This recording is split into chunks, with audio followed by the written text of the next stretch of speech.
Hello, light and love. How's everyone been doing? I know it's been a while since I've talked to you guys. I've been really busy with vending events and I've been doing a lot of writing, trying to stay positive, moving forward, and doing the work for the ancestors. Just going on my spiritual journey, enjoying every moment of it. I hope you have been doing the same.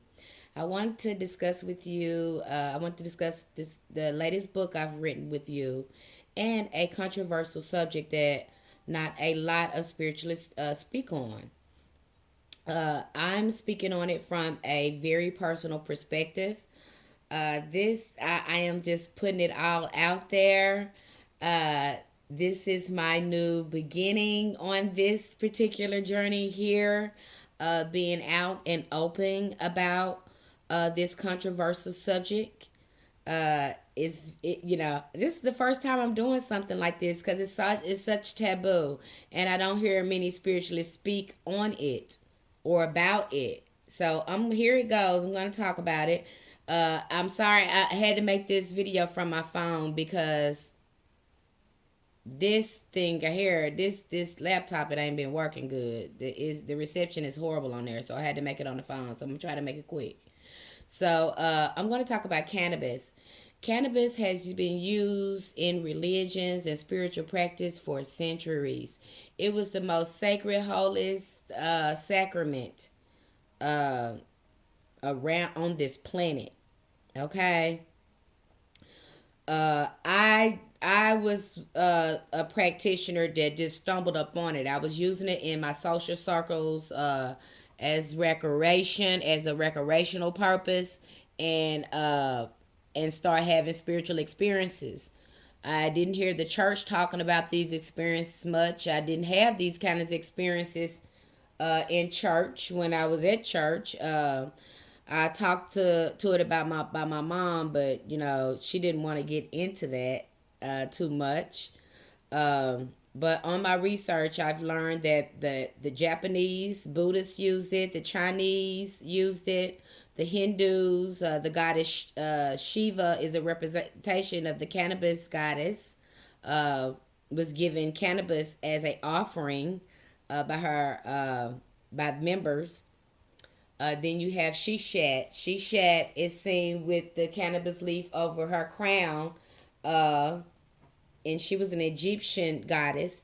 There has been research that shows that cannabis has been used by, it was used in India, it was used in the Americas, it was used in Asia.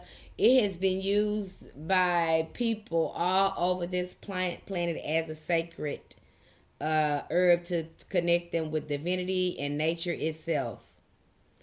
You can use cannabis is good. It will open up your chakras. It will open up your third eye.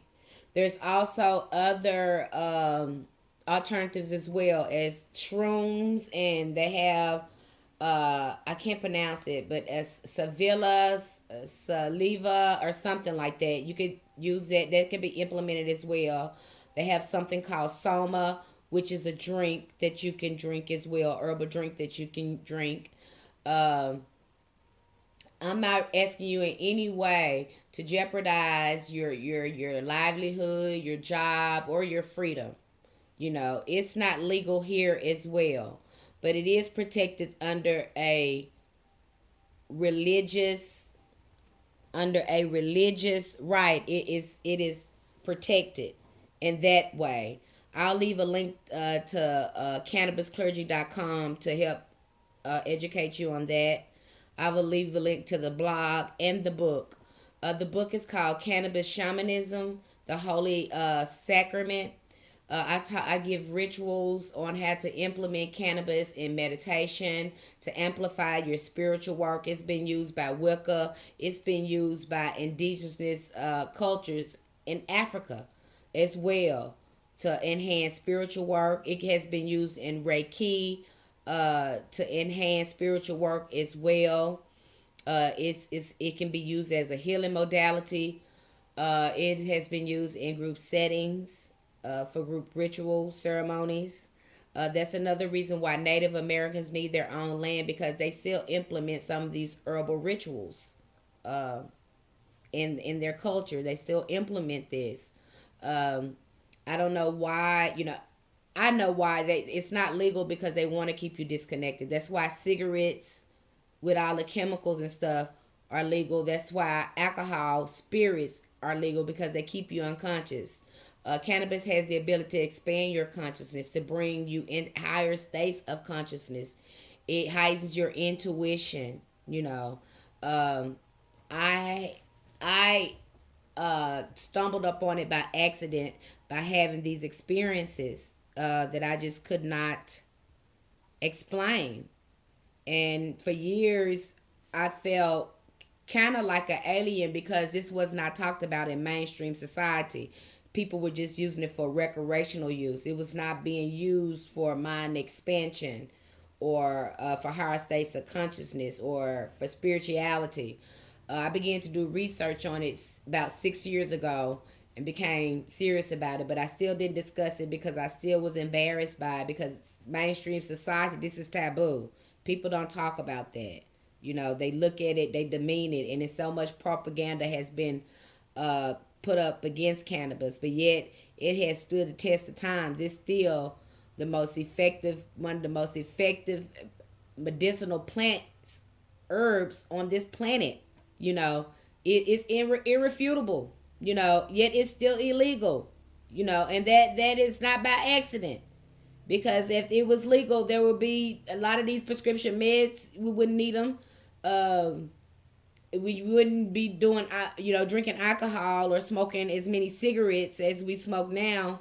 Uh, there would not be a lot of violence. People wouldn't be as materialistic. Uh, but I do advise you, if you're going to implement cannabis, if you're in a position to implement cannabis in your spiritual practices, get someone who's experienced, who can help you unfold, who has experience in it, who can help you unfold slowly. If you're not gonna experiment cannabis, if you're gonna do DMT, that's the short name for it because I don't know the whole name. I can't. I'm the worst at pronouncing things, so I'm not gonna mess up that trying to pronounce that. But you can use go through DMT. They have people who can oversee you when you go on those shamanic spiritual journeys as well. But that's more of a shaman journey because you need someone there to kind of walk you through it that has the experience. Cannabis, you can slowly unfold, because a little bit of cannabis goes a long ways, and different strains have different effects. So I talk about that in the book as well. Um, what else I wanted to say? Uh, and there's other organizations out there. You got the 420 Church, you got the Church of Cannabis, the International Church of Cannabis. You got the yoga organizations who use cannabis during yoga. They say it helped them to be able to go within and connect with themselves. You got people that use it during meditation as well. So cannabis has so many benefits, not just health benefits, but spiritual benefits as well. So I'll leave a link. Like I said, I'll leave a link to the blog. I'll leave a link to the book, and for some of the religious rights on cannabis. I hope this video helped you. Uh, if you think this video could help someone, share with someone that you know that can benefit from the video. Like our videos and share them. We thank you so much for watching. If you have any questions about trying to implement cannabis in your spiritual practices, shoot me an email or leave me a question, and I'll tell you as much as I know. I think through experience, I've learned a lot. I've worked with cannabis a long time, so I can give some really good advice on how to use it if you're in a circumstance where you can. And like I said, I don't ask anyone to, don't go against your doctor wishes. Uh, don't do anything illegal. Don't jeopardize your job. I'm not asking you to do that. I'm just giving you a alternative, a holistic approach to your spiritual growth. You can take it or leave it. And I'm telling you by experience by experience, from experience, that cannabis can help you. Okay? Thank you for watching. Light and love. May the ancestors be with you.